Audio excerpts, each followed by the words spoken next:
tiene características orgánicas que al mismo tiempo llevan en sí contenidos biológicos como contenidos productivo-culturales. El ser humano es un ser biológico y algunos de los fenómenos que tienen lugar en el mundo de la vida están determinados por ese su ser biológico. Luego, además, a todos los seres humanos nos caracterizan nuestras aptitudes productivas, transformadoras de la realidad, creadora de valor, de cosas nuevas que no existían antes de nuestra actividad en el mundo de la naturaleza. Y esto también tiene implicancias, determina algunos de los contenidos del mundo de la vida. Quienes más esfuerzo han realizado para interpretar la complejidad de estos fenómenos desde mi humilde punto de vista y para intervenir en ellas en un sentido democratizador, son las tradiciones marxista y liberal republicana. Y en mi opinión, Germán, en el futuro inmediato, en los próximos 20, 30 años, la calidad del diálogo entre la tradición liberal republicana, garantista, que toma la cuestión cultural, político-jurídica para crear un orden de cosas democrático, si esos procesos se resuelven consensualmente, y la tradición marxista que trata de estudiar cuánto de las leyes de desenvolvimiento del capitalismo pueden ser administradas político-jurídicamente y cuáles no, cuáles llevarían a que es necesario superar al capitalismo para crear un sistema de libertades y de igualdad de oportunidades honda y real.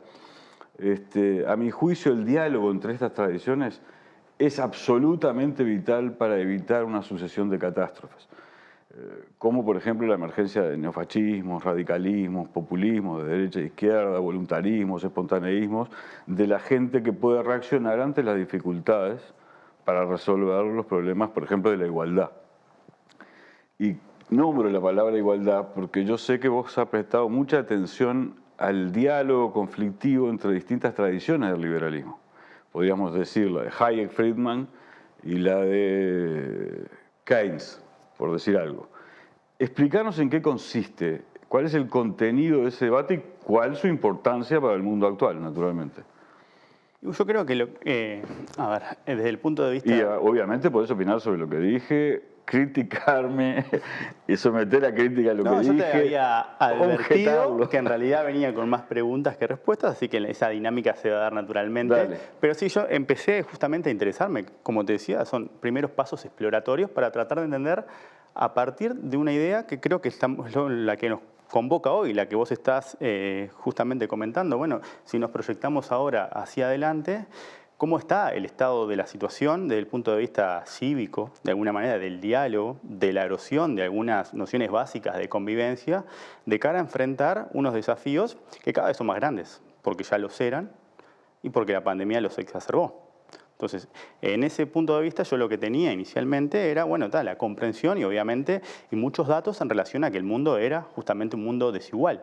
Pero no tenía una visión más allá de esa noción o qué otras nociones y qué otras ideas han confrontado para tratar de entender cómo vos podés abordar y efectivamente tratar de, no sé si te estoy interpretando bien, pero de alguna manera lo que podemos empezar a buscar o deberíamos empezar a buscar es una nueva suerte de contrato social, reglas de cooperación ante un mundo que viene ya con desafíos, porque yo, a mi entender, es un diagnóstico que no sé si es relativamente consensuado, pero conozco gente que lo comparte, y es que en realidad el orden económico, y ahí por llevarlo a una parte más económica, para después luego tratar de ir un paso más atrás y entender tal vez raíces filosóficas, que es lo que yo estoy en esa búsqueda tratando de incorporar. De abordar justamente para ir más allá de los números, ¿no? Salió un reporte ahora de desigualdad hace 2 días, el reporte de desigualdad global, que es como ese esfuerzo, viste, que está Piketty y otros investigadores franceses. Y bueno, los números son, por ejemplo, el 10% más rico concentra el 77% de la riqueza, cuando el 50% más pobre captura apenas un 5%. 100%. Sí, lo leí y quedé muy sorprendido. Pero claro, creo que si nos detenemos también en esos números, y por eso creo que lo interesante de ir atrás, y ahora aparte nos invitan a discutir las figuras que tenemos atrás, es bueno, es tratar de entender si eso es justo o no y para quién. Para quién es justo o no, porque justamente con los que no comparten esa postura de si eso es injusto, que para mí lo es, bueno, ¿qué están pensando? ¿No? ¿Cómo puedo interpretar al otro si no entiendo al otro? Por eso fue Vos incluso escribiste un libro para tratar de vos comprender esto, ¿no? Y no lo comprendí. O sea, que imagina. Pero lo intentaste. ¿Cómo se llama el libro? Manual de Economía para un Mundo Entreverado. Y era un libro del 2019. Imagínate lo que se entreveró el mundo de Quiere forma decir que posterior. vos el texto lo hiciste antes de la pandemia. Antes de la pandemia, para tratar de incorporar algunas nociones que ya venía trabajando, pero que diagonalmente tocaban este tema que ahora estamos conversando, de, bueno, ¿qué fue lo que pasó en estas últimas décadas? Que de alguna manera algunos consensos, algunos relativos consensos en el orden económico global, están siendo desafiados o controvertidos y han dado la emergencia o la irrupción de un montón de figuras, como vos bien decís, que son difíciles de entender si no tratamos de hacer el esfuerzo de comprender de dónde vienen. La emergencia de un líder como Trump, de líderes como Bolsonaro, bueno, procesos como el Brexit, ¿no? Ese consenso, de alguna manera, uno puede pensar que estuvo orientado en un mundo más integrado, un mundo más cooperante, donde los capitales se muevan libremente, donde las personas se muevan libremente, donde los bienes se muevan libremente, es de alguna manera una forma de asegurar la prosperidad. De alguna manera eso con dos paradigmas distintos, porque si vos pensás en la segunda posguerra, tenés todo un periodo keynesiano, donde el Estado tuvo una presencia mucho mayor, y después a partir de los 70, a partir de la estanflación que se genera por la crisis del petróleo, tenés un mundo más liberal, ¿no? Donde la conducción pasa justamente a manos económica de Hayek o Friedman y políticamente de Reagan o de Thatcher. Entonces, pese a ese quiebre del paradigma keynesiano, esos consensos más o menos se mantuvieron. Sin embargo, empiezan a estar desafiados a partir de la emergencia. ¿En qué consensos se mantuvieron? Relativamente sin Los quebrarse. consensos decís libertad de mercado, libertad de movimiento. Bueno, si estamos en un mundo cooperante e integrado, es un vehículo más importante a la hora de asegurar una mayor prosperidad, de alguna manera. Independientemente que vos lo instrumentes a partir de un Estado mucho más activo presente o menos. Por eso creo que es un consenso que más o menos se mantiene desde la segunda posguerra, pero que está asignado por dos etapas donde obviamente cambió dramáticamente la forma de entender el balance entre Estado y mercado, pero que eso de alguna manera se profundizó, porque la globalización se profundizó y la globalización es una manifestación de alguna manera de esos consensos. Déjame decirte algo que me tiene muy preocupado. Desde hace mucho tiempo y que estoy tratando de entender. Porque me doy cuenta que es uno de los nudos que hay que desatar. Para poder desatar un nudo, primero hay que observarlo, detectarlo y estudiarlo. Yo estoy viendo que hay un debate inteligente, interesante, con algunos actores, como por ejemplo la que le dicen la economista del Papa, Mazzucato, porque ha hecho un esfuerzo serio por explicar por qué es una ideología la crítica de lo estatal, cuando en los hechos, cada vez que hay una necesidad de recursos, se le demandan al Estado. El Estado ha puesto recursos para salvar muchos sectores de la economía que habían entrado en crisis por un mal manejo de las reglas. Y después, cuando el Estado se va, no se queda con parte de las... Es decir, no se socializa el esfuerzo económico realizado para resolver una situación de crisis. Es inteligente el planteo, pero, es decir, es una forma de neokeynesianismo, pero yo siento que es insuficiente. Y esto te lo quería consultar. ¿Por qué siento que es insuficiente? Porque salvo algunos muy pocos estados, por razones demográficas o de ultradesarrollo industrial, tecnológico, científico, todos los demás estados nacionales en su conformación jerárquico-clásica, con esas estructuras burocráticas, tecnoburocráticas, muy significativas y relevantes, están en crisis. Entonces, las políticas que solo analicen el problema Estado-mercado en el marco de la frontera de un Estado nacional, a mi juicio, están condenadas al fracaso. Porque nadie va a evitar el incremento del intercambio económico entre los seres humanos en el mundo ya integrado. ¿Me explico? Sí. Entonces no sé cuál es la solución. Pero vos estás viendo en realidad que estamos yendo a un mundo cada vez más integrado, o justamente pueden estar pasando cosas que están cerrando el mundo. A ver. Que es justamente este diagnóstico que estábamos tratando de descifrar para entender en dónde estamos parados hoy, en el 2021, cuando ya teníamos esos desafíos que vienen del 2015, 2016, esos cambios mundiales en torno a esos consensos. Y bueno, tenemos una pandemia que es un accidente histórico excepcional que de alguna manera... va a dejar consecuencias de toda naturaleza. De toda naturaleza. O sea, que todavía no somos conscientes de qué naturaleza, ¿no? Pero de alguna manera, si lo ponemos en términos keynesianos, por ejemplo, tensionan lo que sería como el dilema político de la humanidad, que es cómo vos combinás la eficiencia económica con la justicia social, con la libertad individual. Creo que de alguna manera ese dilema es lo que ha tensionado la pandemia sobre una base de ese mundo desordenado que ya tenía un descontento, de alguna manera, de todas las personas que legítimamente se sintieron que los procesos o los desarrollos que se dieron en las últimas décadas los habían marginado. Pero lo que ocurre, a ver, yo quiero tratar de explicarme porque yo sé que es un tema muy delicado, pero es un tema clave, porque si balbuceamos o enunciamos cosas, frases ideológicas sobre este problema y no lo estudiamos científicamente, estamos en un lío. Los seres humanos, en cuanto productores, y es eso lo que nos hace seres humanos, lo que ontológicamente nos constituye. Lo que atiende nuestra necesidad más básica. Y lo que nos constituye, nuestro origen. El origen de que hayamos creado que hayamos producido conciencia, lenguaje, inteligencia, práctica y capacidad de imaginación, es nuestra capacidad de transformar a la naturaleza y crear cosas nuevas, como un instrumento, un hacha, una rueda, una máquina y luego un lenguaje. Eso hace que, al ser productores, obviamente generamos intercambios, porque tenemos la capacidad de perfeccionar los mecanismos mediante los cuales incorporamos cosas nuevas en la sociedad.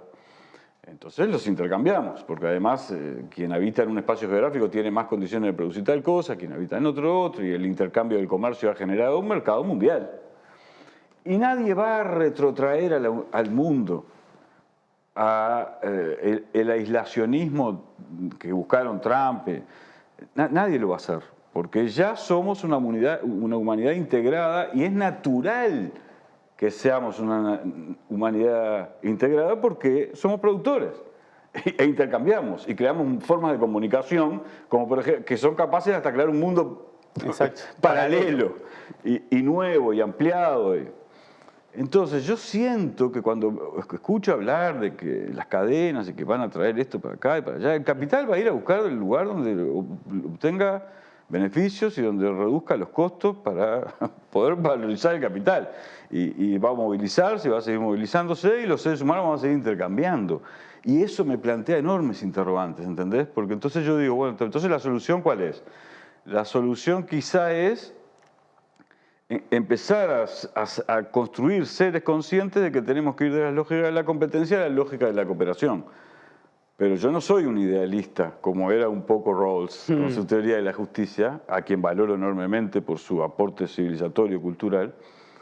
Entonces digo, bueno, los conflictos geopolíticos van a seguir estando. Y esa es mi casi desesperación que me plantea el quehacer. Y yo creo que ustedes, jóvenes, valiosos, serios e inteligentes, tienen que buscar las respuestas. Bueno, esa fue lo que disparó también a entender, bueno, cómo podemos conciliar, y fue ahí que lo descubrí, pues yo no soy filósofo. Pero tratando de pensar, bueno, ¿cómo puedo explicar o cómo puedo entender yo por qué hay otra persona, como por ejemplo el surgimiento del libertarianismo, que es algo que está pasando, bueno, ese es un tema. En Argentina? Te propongo lo siguiente, porque me interesa mucho, he leído cosas fantásticas que has escrito sobre ello, te propongo, hagamos una breve pausa y te prometo, yo no hablo más. Ya venimos, amigos.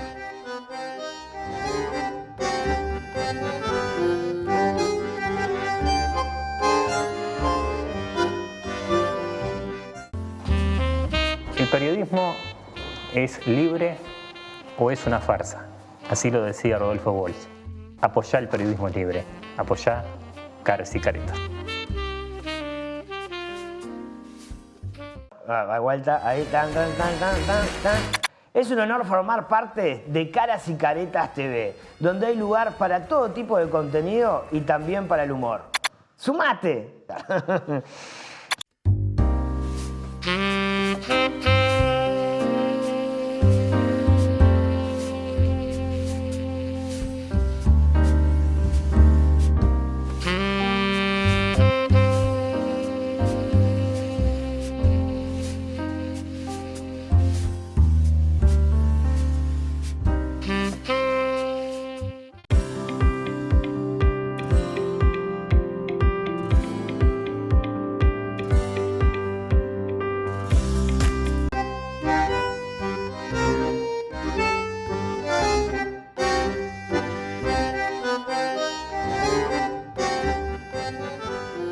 Dije que no iba a hablar más, pero sabés que me cuesta mucho, porque leo, pienso y me interesa compartir eso. Y yo recuerdo, para darte ya la palabra por todos los minutos que necesites, yo estaba en Europa cuando surgió Thatcher. Y yo recuerdo el apoyo de masas que tuvo. Y el apoyo de masas que tuvo, con el tiempo, me pareció entender, tenía que ver justamente con un tema que dejamos instalado hace un ratito y quedará instalado porque no nos va a dar para desarrollarlo, pero que tiene que estar instalado, que es que había un hartazgo de parte de la sociedad con la sobrepresencia del Estado. Y vos, cuando concluía el bloque anterior, hablabas de los libertarios. Y yo creo que los libertarios hacen un uso, libertarios estos de derecha nuevos, ¿no? Hacen un uso casi neofascista de este problema, de este hartazgo con el Estado, para propiciar una especie de darwinismo social. Como ellos están en posiciones de beneficio, en general los líderes de ese movimiento, y que los demás arreglan, ¿no? Un individualismo radical, ¿no? Sí, eso sería... Pero de alguna manera ese proceso que vos identificaste es lo que de alguna manera está... No sé si es un hartazgo o si justamente lo que hay, por eso también es doblemente desafiante, son esas manifestaciones, de alguna manera, de líderes que lo que están haciendo es canalizando una angustia o una frustración o un descontento que es legítimo, justamente porque recoge toda una masa de personas que no se vieron favorecidas por las cosas que desarrollamos antes, y que eso aparte está justamente siendo el vehículo para un montón de cosas que no necesariamente es, porque probablemente vos le preguntes a muchos de los que hoy se llaman libertarios, muchos de los que fueron tal vez a ver a Milei, o muchos de los que están en el Río de la Plata, porque es como una cuna ahora aparentemente, y probablemente no sepan quién es, por ejemplo, Robert Nozick, o no sepan quién es Hayek, o repitan de alguna manera un discurso, pero capaz que no es porque ellos tienen un hartazgo real con la presencia del Estado, porque si vos mirás el perfil, por ejemplo, muchos son jóvenes. Entonces, de alguna manera, entonces... Pero son jóvenes en general educados en la educación privada y que no tuvieron aquello de Varela, ¿no? Compartir en el banco de la escuela. No sé, mirá que yo acá hay que ser muy cuidadoso. No, tal cual, por eso porque hay una sensibilidad. Lo que tenemos que tener en claro es que hay mucha gente representando algo. Exacto. Y necesitando algo y sintiendo algo. Y hay que ser serio. Y legítimos, exactamente, que eso es importante también, porque realmente después cómo se canaliza esa angustia o esa frustración claro. Es otra cosa. Pero el hecho de la emergencia de esa frustración, bueno, es legítima, porque justamente no tuvimos procesos igualitarios para todos en estas últimas décadas. Entonces, esa fue la motivación que yo digo, bueno, ¿cómo puedo sentarme a razonar con alguien que piensa distinto que yo? Y de alguna manera podemos llegar a aprender uno del otro. Que de alguna manera es una de las cosas, una de las claves que a mí me gustó, de cosas que he leído de Rawls, es cómo uno se enfrenta al interlocutor, ¿no? Y es una clave de lectura, es tratar de leerlo en sus mejores luces. Por supuesto, además Rawls, tú no olvides, claro, vos sos muy joven, pero te lo voy a dejar también para nuestros telespectadores. Tú no te olvides que hubo una generación de intelectuales, como por ejemplo Hans Kelsen, el principal teórico del derecho de Occidente, que vivenciaron la caricatura de la que condujo el materialismo vulgar del estalinismo y el totalitarismo fascista y el nazismo y el Auschwitz. Entonces, la gente que tenía en su memoria fresca eso, y claro, tenía que buscar propuestas civilizatorias que evitaran esa. Pero lo que pasa es que ahora nos enfrentamos a un mundo en el que tenemos que volver a ser críticos seriamente con los fenómenos tal cual ellos se desenvuelven para buscar soluciones. Lógicamente, aprendiendo de esa memoria. Claro. Y evitando que se reproduzcan. Pero para eso, por ejemplo, el problema de la igualdad, de oportunidades seria, real, no enunciativa, es un tema clave, ¿no? ¿Sabes qué? No quiero que termine esta entrevista y además quiero que tengas tiempo. A mí me parece que uno de los asuntos claves que tenemos que pensar es el asunto de cuál es el sujeto productivo de la democracia del siglo XXI. Y vos escribiste hace un tiempo un artículo en el que ponías de manifiesto cómo hay muchos trabajadores que rechazan aceptar determinados trabajos en los países desarrollados, particularmente, pero no solo, por una disconformidad con las formas de organización del trabajo. No sé si un abuso del taylorismo, no sé, una sobreexplotación de los nervios que rechazan, o una sobreexplotación de nuevo práctica, como los choferes de Uber, de algunas aplicaciones de comida, etc. Explica ese fenómeno, ayúdanos a entender ese fenómeno. Vos mencionabas recién la igualdad, pero justamente un paso antes de la igualdad es cómo es, porque vos podés decir, bueno, 77% de riqueza concentrada en el 10% más rico. ¿Es justo o es injusto? En definitiva, es una discusión sobre la justicia, porque un libertario, basado en la filosofía de Nozick, te diría, bueno, imaginemos el dilema de Chamberlain, el principio de Chamberlain, ¿no? El jugador de la NBA de los años 70. Todos partimos de una situación acá de perfecta equidad, ¿sí? Pero hay un jugador, si querés lo ponemos en términos contemporáneos, Messi, que tiene un talento que justamente muchos valoran y están dispuestos a pagar un poquito más para ver jugar a Messi. Entonces partimos de una situación de perfecta igualdad, pero Messi cierra un contrato por el cual un porcentaje de las entradas va a ir a parar a su cuenta bancaria. Entonces, partiendo de esa situación de perfecta igualdad, lo que va a pasar después que entre a desenvolverse los procesos es que va a haber una situación de no equidad. Pero, de alguna manera, ¿de dónde surge esa inequidad? Surge de una situación de perfecta igualdad donde después se montaron transacciones voluntarias por la cual un montón de gente decidió pagar un poquito más por ver ese talento descollar. Entonces, de alguna manera, ¿por qué vamos a grabar más a Messi, la fortuna de Messi? ¿Por qué está mal que Messi gane miles de veces más que un maestro? ¿Por qué está mal que Messi proteja su patrimonio en un paraíso fiscal o un infierno fiscal como ellos lo perciben?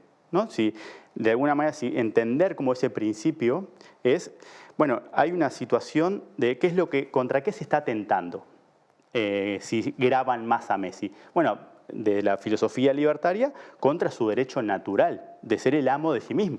Sí, sí. Porque, claro. Pero ya es Malthus. Es decir, es la misma lógica darwinista social de una parte del liberalismo que prioriza la propiedad y las presuntas aptitudes, el Robinson Crusoe.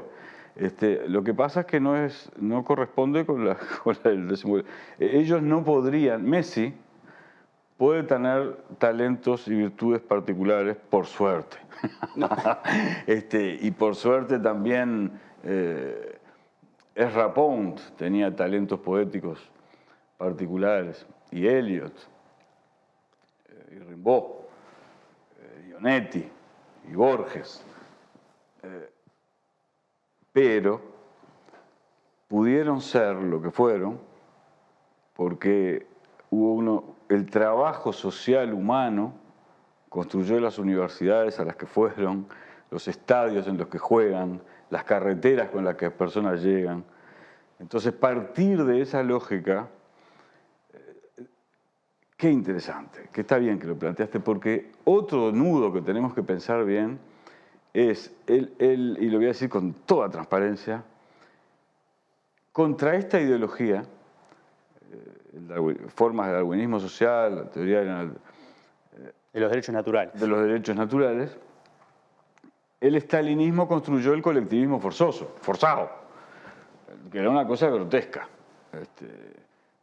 absolutamente grotesca. Entonces, naturalmente, otra vez lo mismo, los pensadores más relevantes trataban de contribuir a que ni una cosa ni la otra. Por eso, Rawls. O Robert Dahl, un politólogo norteamericano valiosísimo. Y una y otra vez.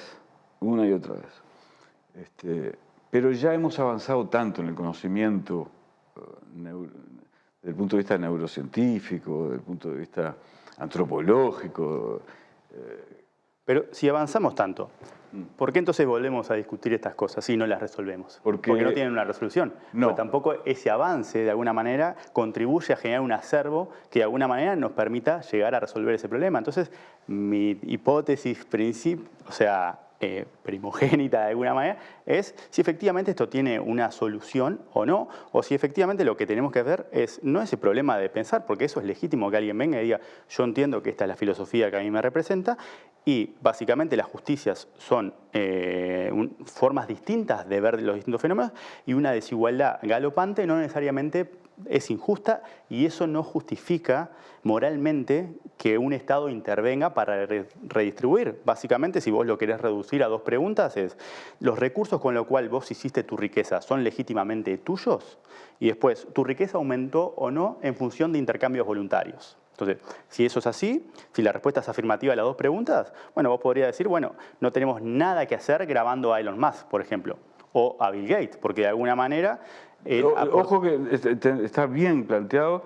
Yo no soy partidario de grabarlos. Yo creo que hay que expropiarlos. Pero eso lo dejamos para ver. Por eso yo me aproximo, vamos con aproximaciones sucesivas. No, estoy bromeando. Pero sí, si querés eso, pensalo como un intermedio antes de llegar al otro.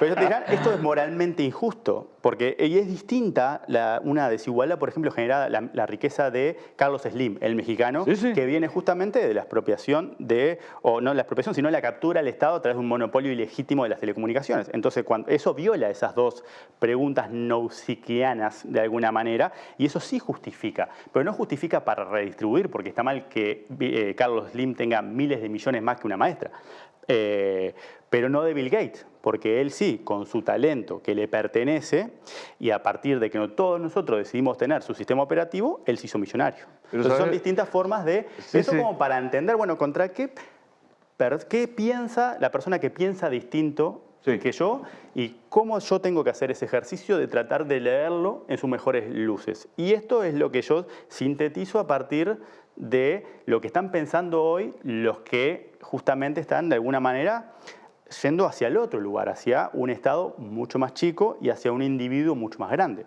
Entonces, es sobre eso que para mí la respuesta, y es de vuelta, es exploratorio. Hoy estoy con Rawls, pero mañana podría estar con otro que me lleve. Sí. Pero bueno, es tratar además estamos en un tal nivel de crisis civilizatoria que lo mejor que podemos hacer es intercambiar ideas, pensar y identificar los nudos, presentarlos. Exacto. Y después ver cómo se desarrolla. Para mí la primera forma es justamente eso. Bueno, yo tengo que entender qué piensa la persona que no piensa igual que yo. Y eso lo tengo que hacer leyéndolo a sus mejores luces y además asumiendo que es más inteligente que yo. Entonces, con esa premisa es que fui a ver, bueno, dónde se justifica moralmente o filosóficamente la doctrina que dice que efectivamente un Estado mucho más chico, nulo en la versión más anarcocapitalista, que parece algo lejana, pero no es tan lejana, porque ya está, por ejemplo, Milley se define como filosóficamente anarcocapitalista. Eso es un Estado nulo. O sea, ni siquiera juez y gendarme, como podría decirte un minarquista, que es como intermedio. Entonces, bueno, ¿cómo yo puedo enfrentarme en el buen sentido de la palabra, discursivamente, para aprender lo que ellos piensan, pero también para poder controvertirlo? Y bueno, cómo hay una versión de un igualitarismo rawlsiano donde va un paso más atrás y dice, bueno, está todo bien con esta versión Will Chamberlain de la desigualdad y la injusticia o no, pero pensemos, bueno, ¿qué es lo que a nosotros nos genera esas desigualdades? ¿De dónde surgen esas desigualdades? ¿Qué es moralmente arbitrario y qué no es moralmente arbitrario? ¿Dónde yo nací va a definir mi fortuna? Bueno, eso es sumamente arbitrario porque yo no tengo nada que hacer con el accidente de donde yo nací. O sea que las desigualdades a partir de eso son injustas. Después, las ventajas que yo capitalicé, una buena educación, una familia que me quiso, bueno, eso también, por más que vos llegues a poner una situación de... Hoy mencionabas de igualdad de oportunidades, por lo menos en los papeles. ¿sí? Pero ahí los que capitalizamos mejores ventajas de nuestro entorno, sin duda que justamente vamos a poder terminar en una situación mejor, pero eso es un hecho moralmente arbitrario también. Lo mismo que Es un hecho... que no es atribuible al mérito de uno. Exacto, que no nos puede llevar a Yo tuve legitimar la suerte de que mis meritocracia. padres- La exacto. meritocracia es una vulgarización, sí. Después alguien te podría decir, bueno, si existiera la igualdad de oportunidades, efectivamente, y todos partimos de la misma línea, y después de que arranque esa carrera donde todos partimos de la misma línea, las desigualdades que se generen son tolerables y justas, moralmente siempre, pero Rawls te diría, bueno, no, porque es obvio que van a ganar los más rápidos. Y alguien te diría, bueno, pero entonces si todo es moralmente arbitrario, entonces ¿cómo hacemos? ¿Qué hay que hacer? ¿Ponerle championes de plomo para que no corra? Bueno, no, en realidad lo que dice Rawls es básicamente, dejémoslo correr, pero sabiendo que las aptitudes que lo hicieron ganar la carrera, esa mayor velocidad, también surge de una lotería natural que es moralmente arbitraria. O sea que ninguna desigualdad que se explique a partir de esas arbitrariedades puede ser moralmente justa, que es desde ahí donde él enuncia sus dos principios. Incluso el esfuerzo, porque alguien te dirá, bueno, sí, Bill Gates hizo un gran esfuerzo y todos los multimillonarios hicieron un gran esfuerzo, pero incluso para Rawls, la capacidad de las personas de esforzarse depende de las condiciones de su infancia. Claro, Entonces, claro. Y yo te iba a decir algo, ya se nos fue el tiempo, desgraciadamente, pero no nos quedó sin enunciar. lo hacemos rápido y simplemente creo así que me interesa, explicar el fenómeno lo más sintéticamente que puedas. Sos un pícaro, porque yo hubiera querido responderte filosófico-políticamente los Rawls y no lo voy a hacer, porque quiero que expongas. Bueno, esta puede ser la primera instancia. Por eso, sin duda, sin duda. Pero quiero que expongas ese problema de ese fenómeno que se está dando de gente que rechaza. Que está renunciando en masa. Ese es como el fenómeno que hoy está en Estados Unidos. Desde abril a hoy hay más o menos 20 millones de renuncias acumuladas en un entorno difícil, porque todavía seguimos en la pandemia. Entonces, y con problemas de empleo todavía. Desconcertante por qué está pasando. Y obviamente vos tenés un conjunto de explicaciones que si lo pensás serían como los sospechosos de siempre, la película. ¿Sí? ¿No? Un montón de factores macroeconómicos de alguna manera que podrían explicar ese tipo de fenómenos que hoy son raros y se perciben en Estados Unidos más que en Europa. Pero una forma alternativa que me parece que es interesante, creo que es la que vos apuntabas porque engancha con lo que vos decís, es que además de estar descontentos por una justicia distributiva, por el hecho de que justamente los frutos del crecimiento de las últimas décadas no se ha repartido equitativamente, también estamos generando un descontento o una injusticia contributiva.